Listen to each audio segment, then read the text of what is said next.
जय हिंद एवरीवन। आज हम बात करेंगे क्यों हमारी इंडियन नेवी ने तेजस MK2 जैसे 4.5 जनरेशन फाइटर क्राफ्ट को मना कर दिया है, also to join the AMCA programme. अब इसके पीछे का थोड़ा बैकग्राउंड जानते हैं कि ऑफिशियली इन्होंने तेजस MK2 फाइटर क्राफ्ट को क्यों मना किया है।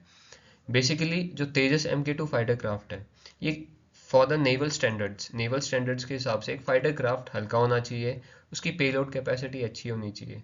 सो तेजस MK2 के अल्टरनेटिव्स के कंपैरिजन में इसकी ये this is very very heavy और इसकी पेलोड कैपेसिटी काफ़ी कम है।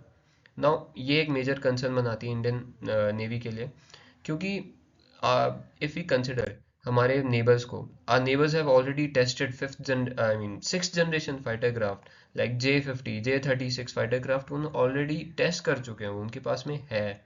ऑल्सो J20 और J35 उनकी वर्किंग कैपेबिलिटीज में आ चुके हैं, उनकी नेवी में ज्वाइन हो चुके हैं, मतलब इंटीग्रेट हो चुके हैं। these both these fighter crafts are working in their navy. On the other hand, हमारी इंडियन नेवी में बहुत ही कम, basically fifth generation fighter jet है ही नहीं। जो है 4.5 जनरेशन, उसको इंडियन नेवी मना कर रही है। नौ हमारे पास में काफ़ी कम ऑप्शंस बचते हैं इन चीज़ों को देखें तो। और जो हैं they are maximum fourth generation fighter crafts are working in Indian navy. Now we have to consider these things. अब अगर तेजस MK2 नहीं है, AMCA प्रोग्राम नहीं है, तो बचा क्या?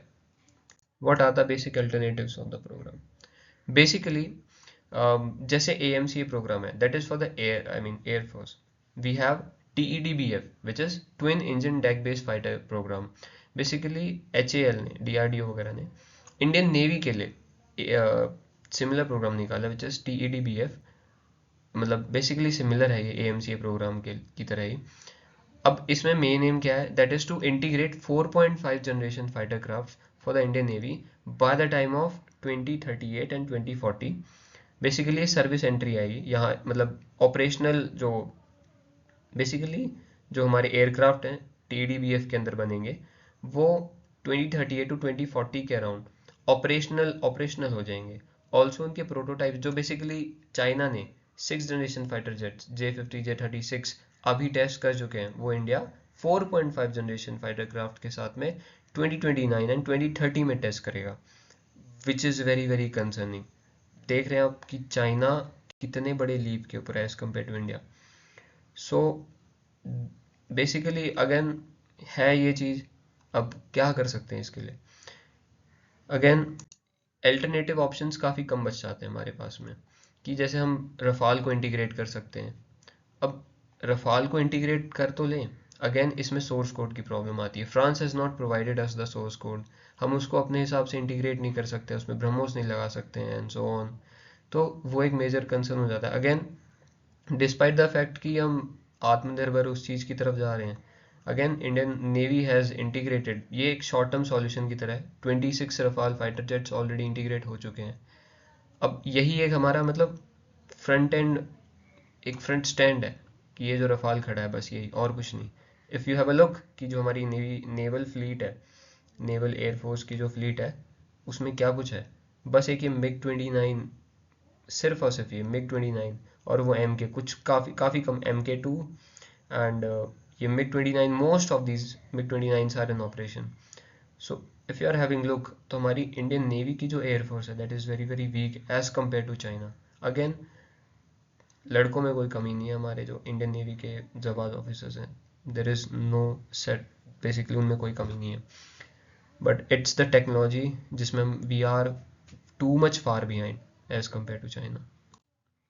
नाउ अब इसके फ्यूचर प्रोस्पेक्ट्स क्या हो सकते हैं? अगेन हमने रफाल्स खरीद लिए, वी हैव स्टार्टेड प्रोग्राम्स जो कि 2040s में कंप्लीट हो रहे हैं। ये एक शॉर्ट टर्म सॉल्यूशंस की तरह है। अगेन अगर राइजिंग थ्रेट्स को देखा जाए चाइना की तरफ से, तो बहुत ही बड़ी, मतलब this is a major concern, have to be looked upon. Government has to provide funds to Indian navy, even AMC programme को भी प्रमोट करना चाहिए। सो और बेसिकली लॉन्ग टर्म सॉल्यूशन अभी इस चीज़ का निकला नहीं है, सिर्फ और सिर्फ short term solution that is by Rafale. Now अब हो सकता है कि हम सुखोई 57E एक्सपोर्ट वेरिएंट जो रशिया प्रोवाइड कर रहा है, उसको इंडिपेंडेंटली इंडिया में बनाएं एंड उसके ऊपर काम करें। जैसे जो बेसिकली अगेन जे इसके ऊपर एक अलग वीडियो बन सकती है।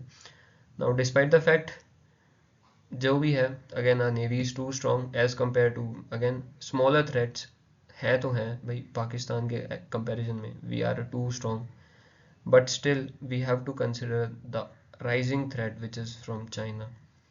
Again, I hope you have understood the video, and I will be ending this at this point only. Thanks a lot.